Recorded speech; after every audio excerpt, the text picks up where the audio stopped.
Welcome back to So This is Thailand and Expert Advice. Now, I know a lot of you out there have, at one point or another, been to an exhibition, whether here in Thailand or abroad. You know, mice activity here in Thailand is actually very, very active. It's, we have some of the best facilities in the world. I know we have Impact, which has a huge actual area. Huge, yeah. Bitech. There's always seems to be something new. What's the last exhibition you went to?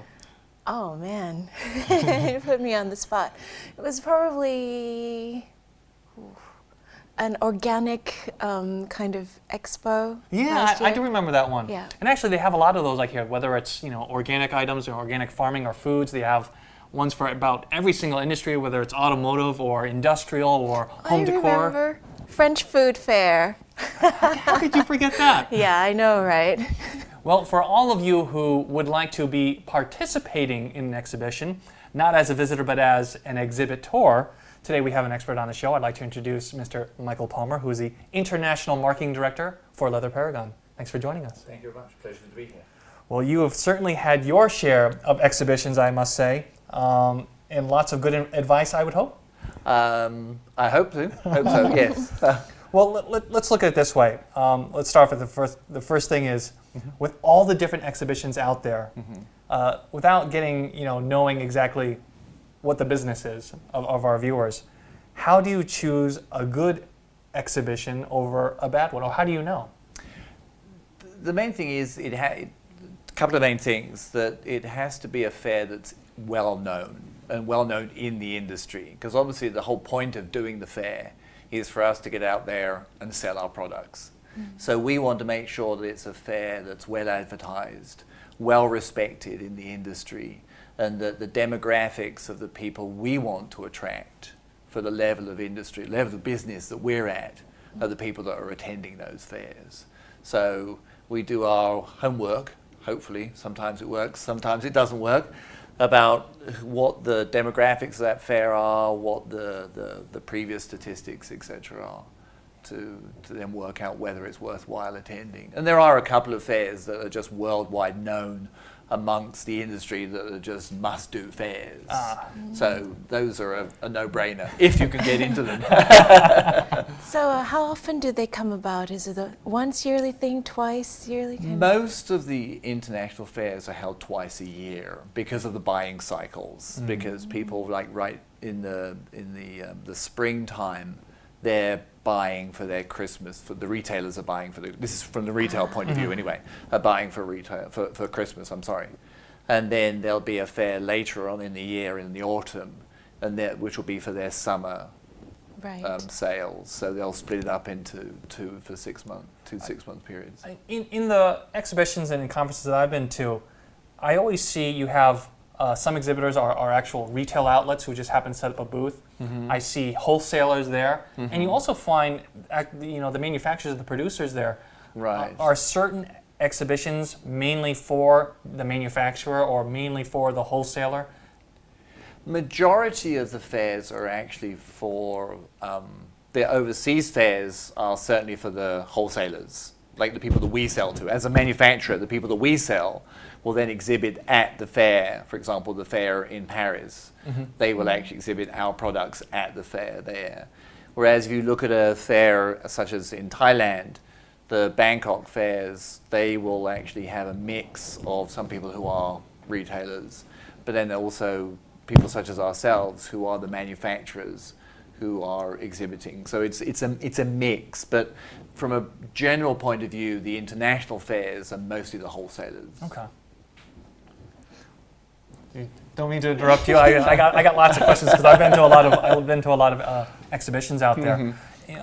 In the let's say the logistics of being an exhibitor, we always, as a visitor, we always see the end product. But I know there must be some days of preparation. Whether you have a booth or have a fancy exhibit that you've constructed. What are some of the costs associated that we may not be aware of if we're a first-time exhibitor? A huge amount of time. A lot more time than actually, because the process actually starts quite a long way before, because it's not just the physicality of being there, but the whole point also of doing the fair is to launch new products, a new range, or in our case, because we manufacture leather home products, leather, home decor items, excuse me, is to present new leathers, new finishes. So there's the research that goes into that beforehand that starts quite a way back. So it's actually the time element is enormous, especially for the overseas fairs, because that's you have to have everything ready to ship. If you've got new products, you've got to have them manufactured. Well, you've got to try and test them first.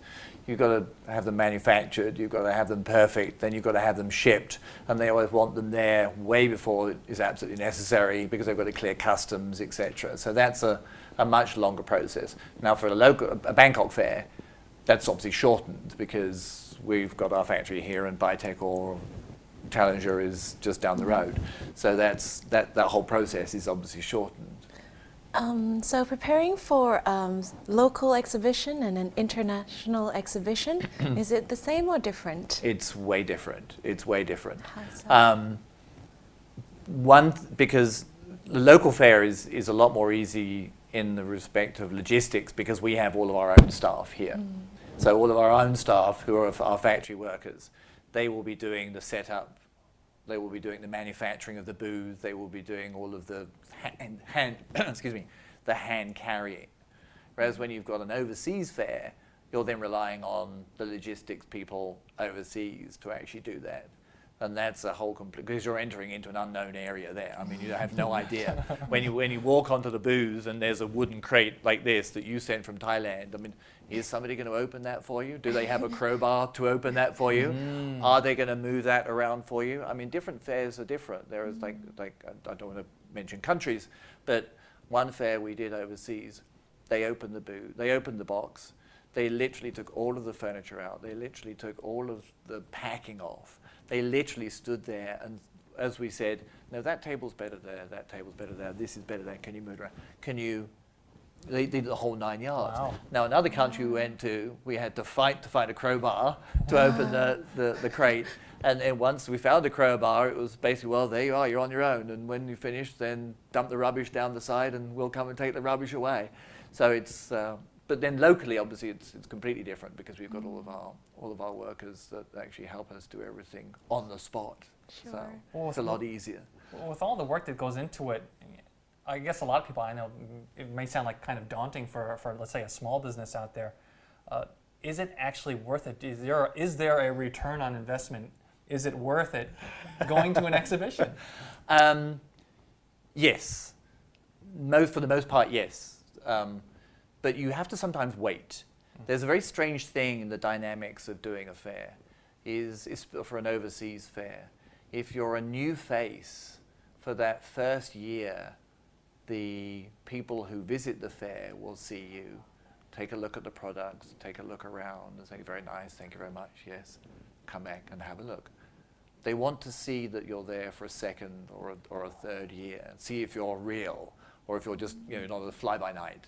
So that's sometimes a very difficult decision to make because you might not have actually made any money at that fair, although it's a good fair to be at, theoretically. It might not have actually returned anything on your investment, but you have to look at it and say, but is it worthwhile doing it again? Because that is the market that we want to get to. And if we appear again, people are going to know that we're serious. And we've actually had people sort of not say that, but you can tell just by their reaction, like, you're back again. Good to see you back again. So it's exactly. So, oh yeah, you must be real. Yeah.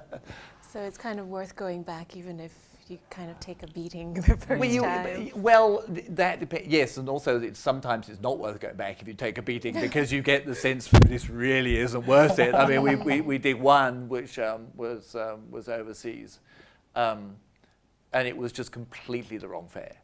It was a very local fair. It turned out to be something completely different to what we were actually expecting. I mean, it was just the way that the local country had actually touted that fair as being a little bit more international than it really was, and it was actually a very local fair. Because I mean, then comes the logistics of the fact. I mean, we've shipped all this stuff across, then we've got to get rid of it. All right. Well, get rid of it. I shouldn't say get rid of it, but I mean, we've got to either ship it back, which is incredibly expensive, and you've got to go through all the export and the re-import, and etc. like that, Or is there a way that we can actually sell the products to people at the fair as well? And most of the international fairs allow you to do that, because that's good. Which is good. So I mean, the people have to obviously come and pick it up and take it away themselves. So that makes life a lot easier for us. If you're doing like that, the particular fair I was talking about, which is a very local fair, and people were just looking around, and suddenly we were thinking, well, then our suitcases are going to be really full now.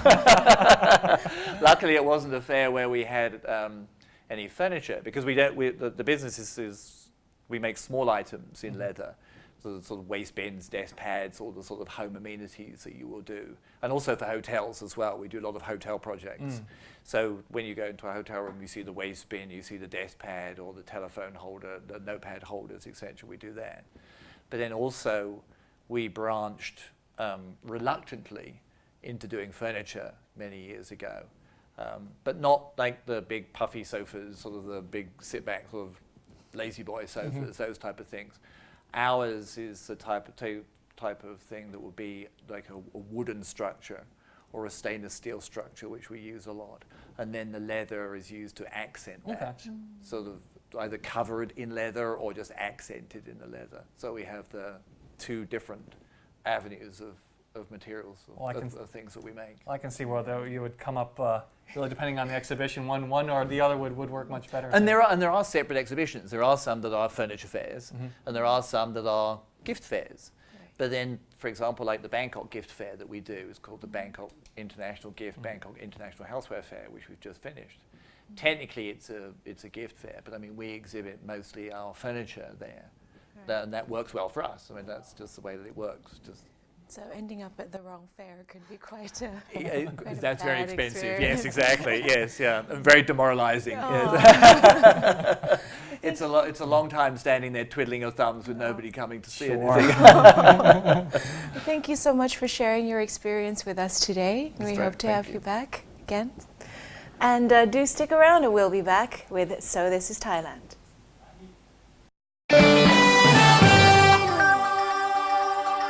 Another beautiful day here in Phuket, and we're still at the tourism center at the Phuket Gateway. But you'll also find a great O-Top shop where local handicrafts are on display and for purchase as well. We'll get a little highlight of what's inside, so don't go away. So today we're still getting our nice tour around with Khun Bon once again, but looking at O-Top products. Now I know every province has its own speciality. Here in Phuket, what are some of the highlights of O-Top?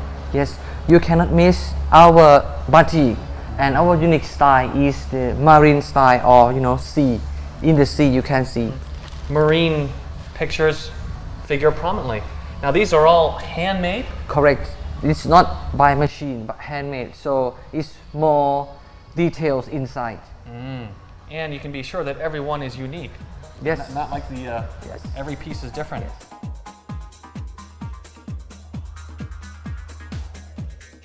Batik being one, how about a second? Yes, this one. Can you guess this one what it's made from? I give you a hint from the fish. Well, I've seen things similar, and usually they're made of silk. Yes. But fish, I know, don't make silk. Yes. What are they? Before you eat the fish, what you have to taking off? The scales. Correct. Can you believe it? These flowers are actually made from fish scales. And I can see that, well, fish come in all shapes and sizes, so do the flowers. Well, that is amazing. Well, it's great that they're able to take local resources, combine it with, well, traditional wisdom, and be able to create something which is not only beautiful, but something that can be sold here as well for additional income. Yes. Well, we've seen things which are made of fish scales, batik.